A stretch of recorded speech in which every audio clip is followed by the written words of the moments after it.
absolutely super the last few years, consistently brilliant all the time. Please welcome Kendra Burger!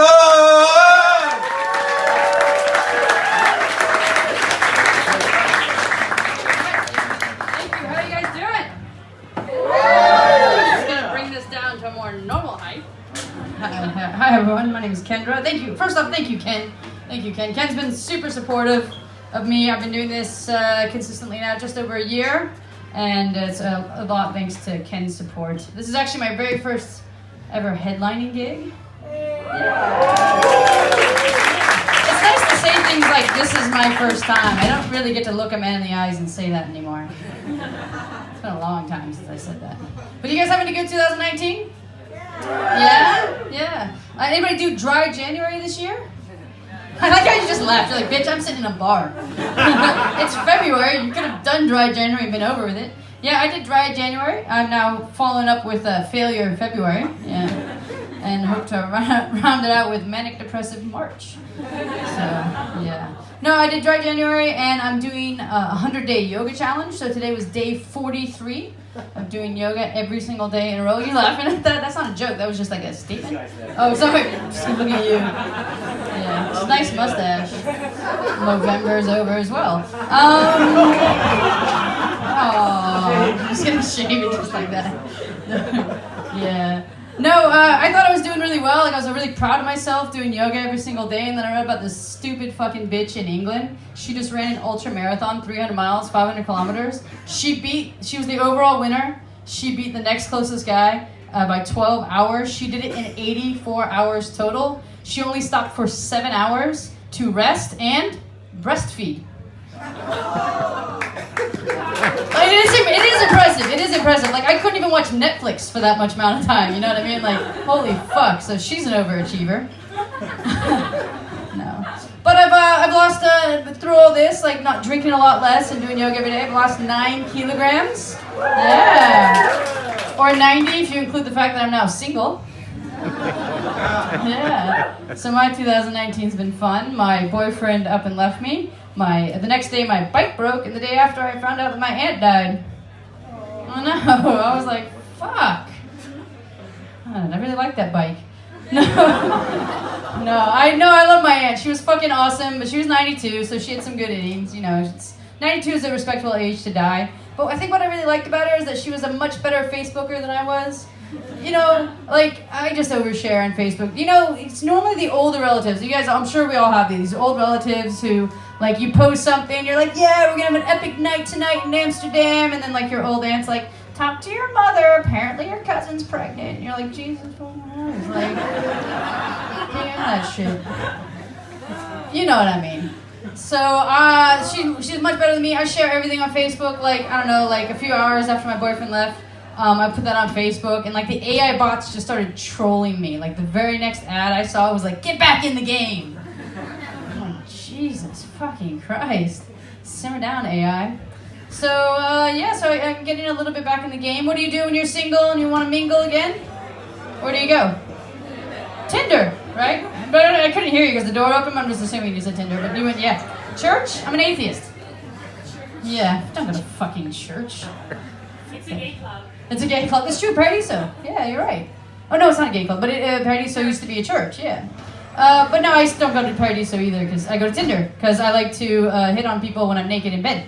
I find that a lot easier, but Tinder is also trolling me, like you swipe a few times, and then you get like an ad, and like the ad I keep seeing is like, find out the 7 habits of the most successful people, and like if you swipe right, it just like shuts down Tinder and like deletes it from your telephone, right? Because there's no way you're successful if you're on Tinder. Like it's way too distracting.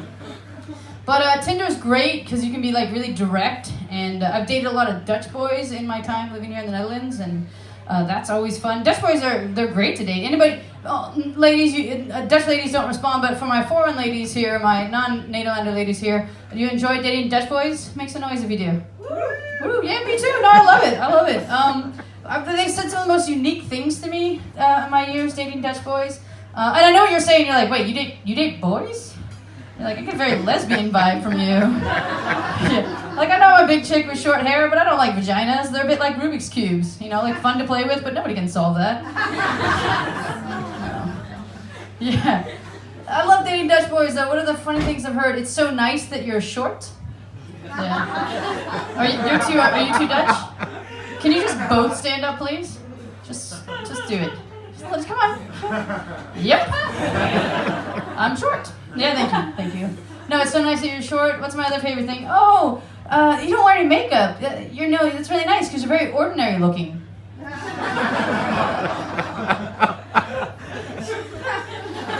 That is not the word you want to use to get blown. Yeah. It's okay if you're a bit overweight. I like big tits. Which is great because I love tall blonde boys with giant penises. So it really worked out. It's not that your penises are actually bigger than anybody else's. It's just you're just height penis proportionate, right? Because they're so fucking tall. It'd be really weird if it was like, dang, just a little tiny little willy. You'd just be like, oh, that's fucking disappointing. Like I don't want for the short guys out there, like it's not about the size. But you know what I mean? Like it's the same thing. If you're short and you have a giant penis, it's like, whoa, what the fuck? Did you just like lie, Pinocchio? What's going on there? Like. Yeah, so be on Tinder. The Dating Dutch Boys really helped me on Tinder, just like straight to the point. And so my profile is pretty clear. I'm not looking for a one-night stand, not anymore. I'll be 38 next month. I'm kind of over. No, I don't mind a 4-night stand in November. Just keep that in mind. But I'm not looking for a one-night stand, and I'm not looking to get married. So my Tinder profile is pretty clear, somewhere in between, right? So this guy messages me. What does he say to me? He's like, what are you looking for on Tinder? And I was like, I don't know, I think I'm pretty straight ahead, this is kind of just looking, kind of get out there and meet somebody, but I don't need to be serious right away. What are you looking for? He's like, well, we could meet up and do sex. Just like, do sex. Like, I really want to correct his English because, but I thought I don't want to encourage him. But like I said, I'm naked in bed. It's 11:30 at night. And I thought, well, maybe I'm just missing out on an opportunity. Maybe he has a giant penis, or maybe he's good in bed. Not always the same thing. So I said, okay, fine. Let's just go with it. How big is your penis, and what kind of sex do you like? And he was like, I think you're crazy. I was like, no, I'm just fucking ain't got a lot of time, so let's just tell me. He's like, well, I have a normal penis, and I like normal sex. And I was like, nope. Bye. No penis and normal sex will not get you laid, right? You know what I mean? Like, you're never like, woohoo! I'm gonna jump out of bed for that. Yeah. Fuck no. Jesus Christ. Oh man. So yeah, who's my audience today? Where are my Nederlanders? Make some noise. Woo! Nederlanders in the house. Welcome to your country. So where are my expats then? Make some noise, expats. Sweet. I know, there's a lot of them. Be careful. So then that leaves us just what? The immigrants, which are apparently expats who aren't white?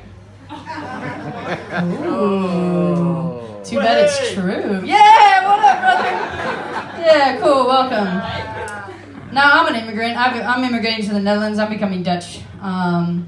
Yeah, I ain't got no 30% ruling. I just came to the Netherlands because I was broke and I wanted to do a master's degree. Yeah. I'm a how to work musician. They don't call that highly skilled, like showing up to gigs and rarely getting paid. That's unless you call that a skill, I guess so. But yeah, no, I'm becoming Dutch this year. For those immigrants / expats that live here, have you guys taken the inburgeringsexamen exam? Yeah, half, okay. It's actually really easy to become Dutch. I just had an argument on the internet, right? As you do. I think it's incredibly easy to become Dutch. There's some real basic requirements. Requirement number 1 is to live here for 5 years. Easy. Amsterdam's an amazing city, right? Yeah. Woo! I moved out here in 2004, and I came out for 2 years, and then I never went back. My mom told me the other day, she's like, hey, you're becoming Dutch. I guess that means you're not moving home. And I was like, nope, I think I did. So you gotta live here 5 years, requirement number 1. Requirement number 2, you pass some language exams, so you gotta learn to speak Dutch. And requirement number 3, now this is the tricky one. You get to the immigration office, and it's a bit like trying to get on a roller coaster. There's just like a height requirement. You gotta be this tall to ride the ride. Like I walked in, I'm like, I'm here to become Dutch. And they're like, who let this child in here? Child, where are your parents? I'm like, no, I'm a fully formed human being. This is a height. One that'll bring the national average down. Yeah. I mean, I tried. Look, you guys told me you eat a lot of cheese and it helps you grow big and tall, and I just got fucking fat. So apparently I am the right height for a Dutch person if you push me in. Yeah. So where are we gonna go with that one? No, but so my immigrants, my non-native learners speak Dutch. Then Dutch is easy, right? No, Dutch is the easiest language in the world. Dutch is a super. I didn't say it was sexy. I don't say like you orgasm and you're like gezellig. No, but technically it is an easy language. Now the problem with Dutch speakers and to learn Dutch, especially in a city like Amsterdam, is that you fuckers speak such good English. Yeah, 92% of this country speak English. That makes them better than Scotland. Yeah. You speak such good English, and then you make the silliest fucking mistakes. Like, have you ever tried to make an appointment with a Dutch person on a Tuesday or a Thursday? Right? I'd get there and be like, Jan, where are you? He's like, I said Tuesday. And I was like, yeah, that's today. Oh fuck, I meant Thursday.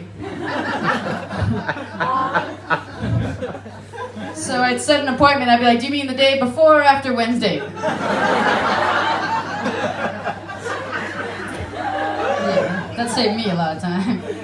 Or, like some easy mistakes too, like teach and learn or lend and borrow, fine. A lot of languages, those are the same words. But this is my favorite thing that Dutch people say. They say, oh, we're just direct. When what they mean is, we're rude. Yeah. Nowhere are they ruder than if you have to go to medical specialists. I fucking love. I mean, house doctors find paracetamol if it's a problem that is solved by paracetamol. I think he's gonna relate to this one.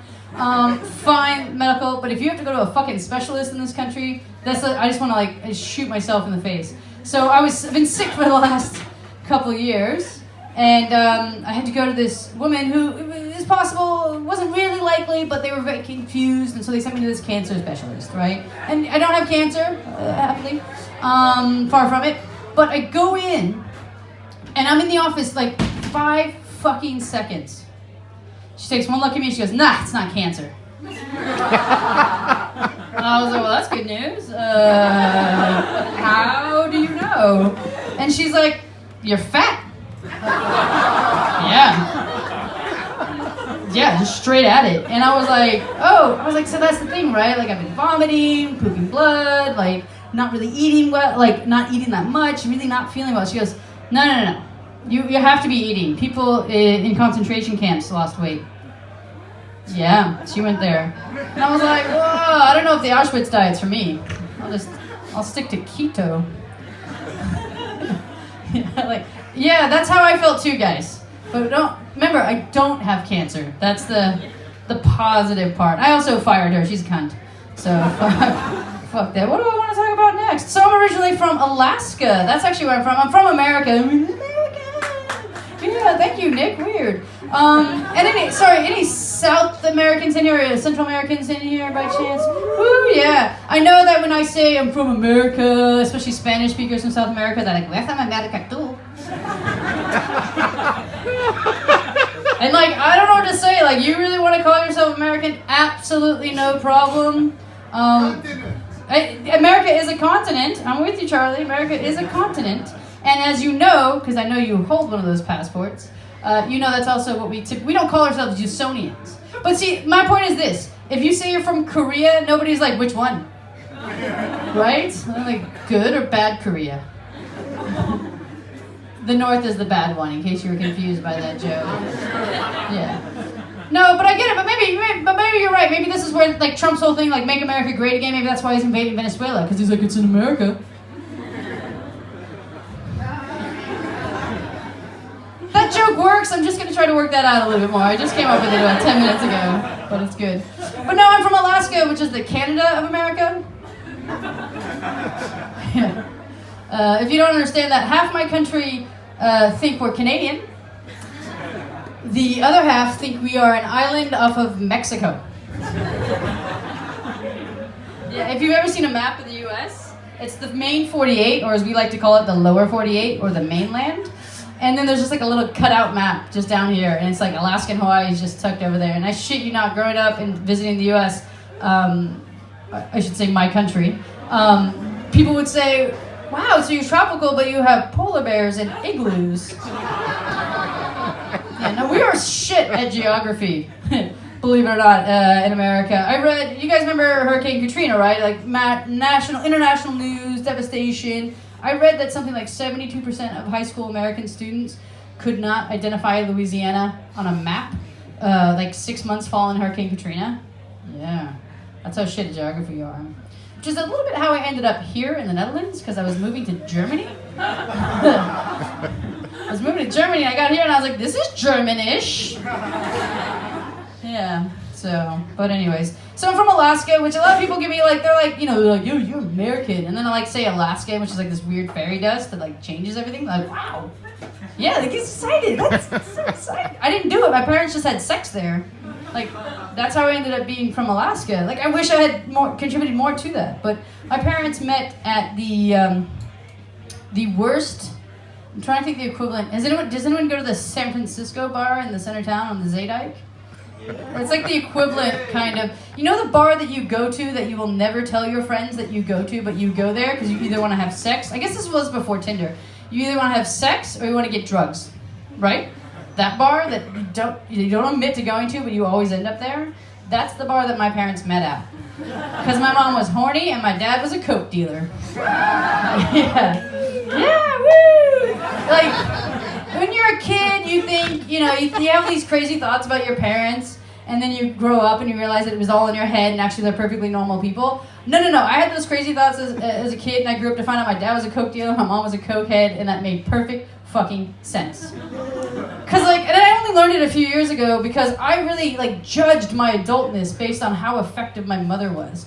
Like, she always could do, all the laundry, and she'd always have everything cooked, have everything ready, she'd remember everything. And, suddenly it makes fucking perfect sense. No wonder she had so much fucking energy to do everything. She's like, all right, let's get these things done. And you're like, fucking hell. And suddenly I'm starting to think I'm a better adult than I think. Because I do not do cocaine much. Yeah, I know, there's a lot of coke. You guys know that, right? There's a ton of cocaine in Amsterdam. We have the most cocaine in our wastewater than any other city in Europe. Yeah. Yeah, we do. That's a statistic. You can look that shit up on the internet. And then if I'm wrong, you'll never see me again. No, we do. We do. I mean, if you need proof, just look at the way people ride bicycles around here. Of course we're doing a lot of cocaine. But recently an article came out that the eels are not breeding because of all the cocaine in the wastewater in Amsterdam's canal. They're too lethargic to have sex. They're like, I can't have sex. And it's because all the British men pee into the canals and then die. That's also something you can look up, but you know that one. So, yeah. So I'm from Alaska, but I'm becoming Dutch this year, which means you gotta take some exams, and that's always fun. You don't really understand. I mean, I'm a very woke white woman, woke, straight, white, middle class woman. Woo. But you don't really understand your white privilege until you go to an immigration office and it's all non-white people, and you're like, I'm the only white person here. Why don't white people immigrate anywhere? And it was very humbling, but also really funny. I struck up a conversation with this refugee, and he was like, "Oh, what are you doing here? Are you a German? Why are you taking this exam for fun?" And I was like, "No, I'm from Alaska." So he goes, "Oh, Trump? Oh." When a refugee feels worse for you, where you're from, that will really make you think about it. But it's true, I actually was inspired to become Dutch because of Trump, because just in case shit went really wrong there, I wanted to make sure I have a passport that has value. So that's fun. But yeah, you gotta take a language exam, which is pretty easy. You also have to take a cultural exam. Have you guys heard about these cultural exams? They're pretty racist. Yeah, so what was my favorite question I got asked in that whole exam? It's a cultural exam, it's pretty easy. You gotta do multiple choice, so they ask you a question, and then you have to answer the way you think a Dutch person would answer this question. So here's the question. Muhammad's neighbor Jan. Yeah, it's super fucking loaded. Muhammad's neighbor Jan would like to speak to him about Catholicism. What should Muhammad do? Yeah. I read that question, I laughed out loud, and the examiner came to me and said, shh. I was like, so what should Muhammad do? Answer A, punch Jan in the face. Now I won't lie, as an American, I kind of gravitate to the violent answer. I'm like, can we shoot them? Can we put kids in cages? Can we drop bombs on them? What can we do? Right? Answer B. Put your hands to your ears and shout, your religion is made up and mine is the only true religion. Yeah, interesting. I mean, I am an atheist, but I happen to know that that's not exactly how that works between those religions. They all kind of feed on each other. But whatever. I digress. So what was answer C? Listen patiently to what Jan has to say. Say thank you. And walk away. I think you guys are with me, because I've lived here a very long time, and I've never met a Dutch person to listen patiently to some bullshit they didn't want to hear. But I answered C, and hopefully in 6 to 8 months I get my Dutch passport. Okay, guys, I think that's going to be my time. Thank you very much.